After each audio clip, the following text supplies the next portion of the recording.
Hello everyone, welcome back to today's topic of the day. Today, we'll be discussing about the caste census in Bihar. Now recently, the Supreme Court of India refused to entertain petitions challenging the Bihar government's decision to conduct a caste survey in the state. Talking about the timeline of caste census in India, caste was a key census variable from 1872 to 1931. The census of 1931 was the last census to provide tables of the distribution of population on the basis of caste. Although the caste returns were collected in 1941, but they were not tabulated owing to wartime economy measures. The Constituent Legislative Assembly, framing the Census Act of 1948, decided not to include the component of caste on the grounds that the portrayal of India as a land of many castes have been used by the British colonial authorities to claim that Indians would never be able to unite and govern themselves.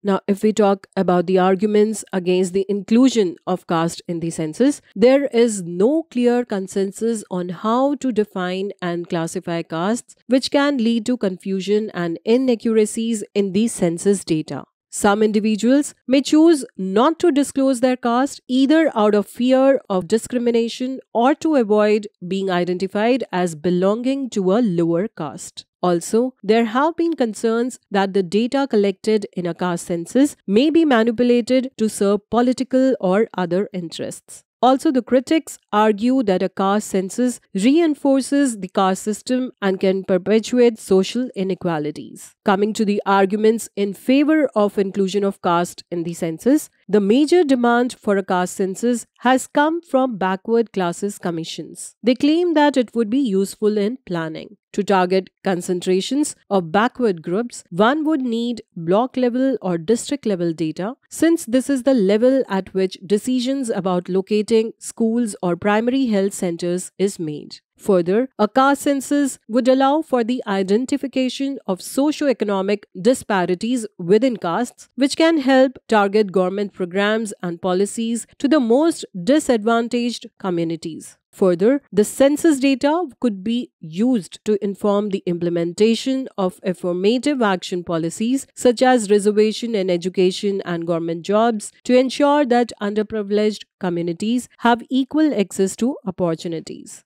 Talking about the Socio-Economic and Caste Census 2011, the United Progressive Alliance 2 government gave in to the demands and Ministry of Rural Development conducted a caste census in 2010-11 along with the Socio-Economic Census. The Socio-Economic Caste Census 2011 was not done under the 1948 Census of the India Act, and the Registrar General and Census Commissioner of India was not entrusted to do the same. Now let's understand why the Government of India will not make the raw data public. In 2015, the raw caste data was handed over to the Ministry of Social Justice and Empowerment. However, it was never made public by the BJP government. In an affidavit filed in the Supreme Court in September 2021, the Union government said that due to the flaws in the data, it cannot make public the caste data collected under the Socio-Economic Caste Census 2011.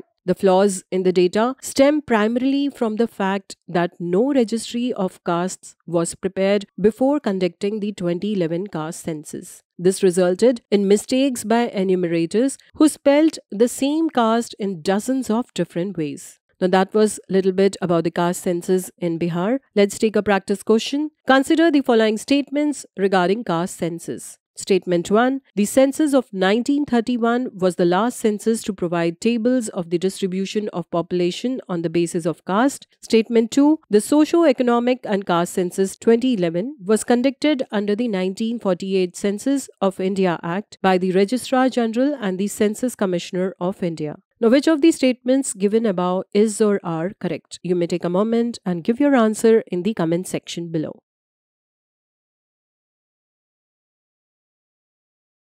Now, the correct answer is A, that is, only statement 1 is correct. Statement 2 is incorrect. I hope you liked the video and found the information useful. You may also check out our daily current affairs section on our website, and for more such videos, stay tuned to the Next IAS YouTube channel.